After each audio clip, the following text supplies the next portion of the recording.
आज हम लोग पढ़ेंगे विद्युत परिपथ की सहायता से विभवमापी का सिद्धांत। विद्युत परिपथ की सहायता से विद्युत परिपथ बना हुआ है।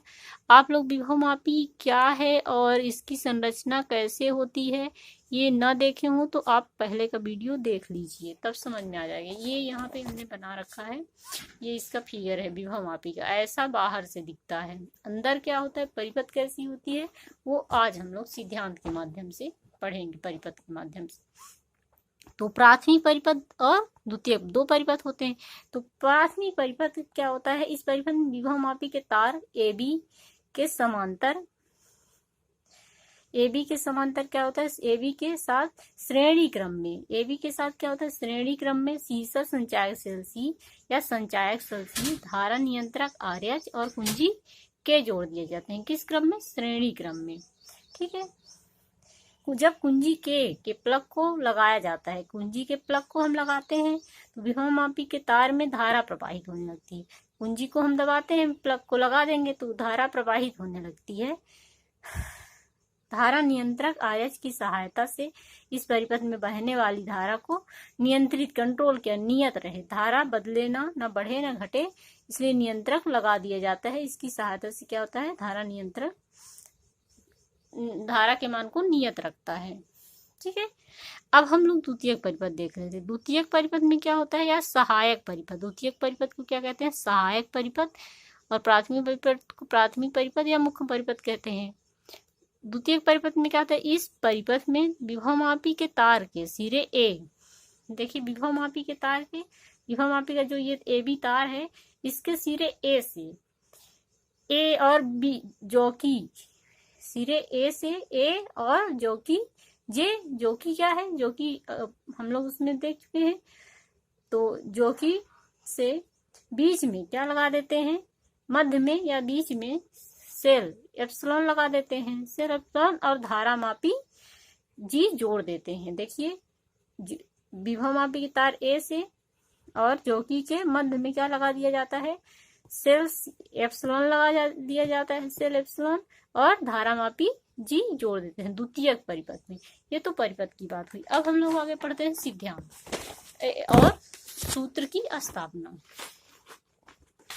तो विभवमापी का सिद्धांत, माना कि विभवमापी के तार के किसी भाग की लंबाई L है। तो तार की लंबाई, विभवमापी जो तार था उसकी लंबाई कितनी थी, L थी, हमने मान लिया है।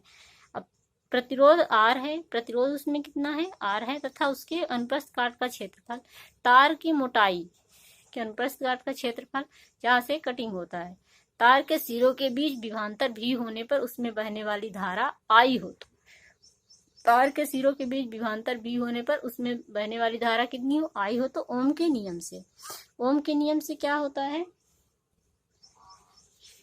V बराबर IR, भी ओम के नियम से V इक्वल टू IR हो जाएगा।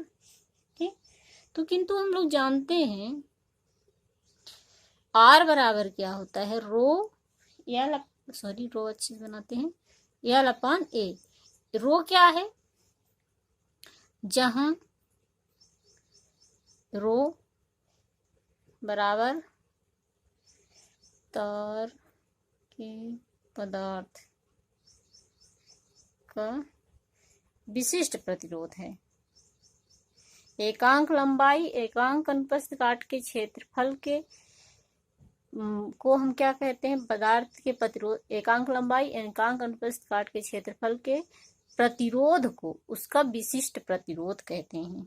विशिष्ट प्रतिरोध है। ठीक है, ये तो क्या हुआ, विशिष्ट प्रतिरोध है। तो R का मान हम इसमें रख देंगे, तो V इक्वल टू क्या हो जाएगा, I, और R का मान रखेंगे रो L A। तो इसका क्या हो जाएगा, ये या तो हम इसे लिख सकते हैं I रो अपॉन A, ये हो जाएगा सॉरी L। यदि बहने वाली धारा I नियत हो, यदि बहने वाली धारा, यदि बहने वाली धारा I नियत हो, जब I नियत होगी तो उसका क्या होगा, प्रतिरोध और विशिष्ट प्रतिरोध और क्षेत्रफल भी क्या होंगे, कांस्टेंट होंगे। हो तो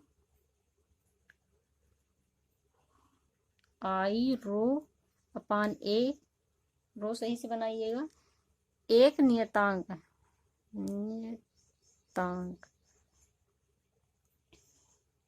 एक नियतांक है, इसे हम क्या मान, आई रो अपान ए बराबर हम मान लेते हैं के, माना, ठीक है।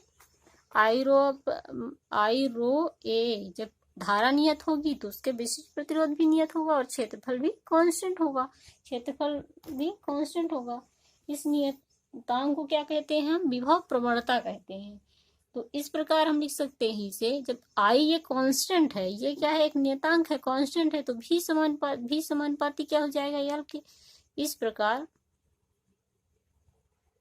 भी समानुपाती है क्या, यल के। यही क्या है, इसका क्या आ गया, भी, सॉरी, तो इसे हम लिख सकते हैं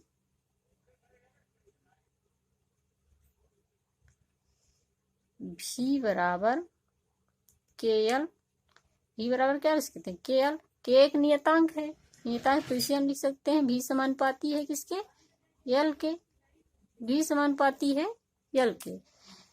तो यदि ये सिद्धांत क्या आ गया इसका, यदि एक समानुप्रस्थ परिच्छेद वाले तार में नियत धारा प्रवाहित की जाए, नियत धारा हम किसी एक समान परिच्छेद, कोई एक समान तार है, न कहीं मोटा न पतला, सभी जगह बराबर है, परिच्छेद वाले तार में नियत धारा प्रवाहित की जाए तो उस तार के किन्हीं दो बिंदुओं के बीच विभवांतर उस भाग की लंबाई के अनुक्रमानुपाती होता है। किन्हीं दो बिंदुओं के बीच विभवांतर उस भाग की लंबाई के क्या होगा, अनुक्रमानुपाती है। यही क्या है इसका, ये सिद्धांत रहा। अगर मतलब कहेगा विभवमापी का सिद्धांत लिखिए तो आप ये लिख दीजिएगा, यदि एक समानुप्रस्थ परिच्छेद वाले तार में धारा नियत हो, मतलब नियत प्रवाहित की जाए, तो उस तार के किन्हीं दो बिंदुओं के बीच विभवांतर उस भाग की लंबाई के क्या होता है, अनुक्रमानुपाती होता है।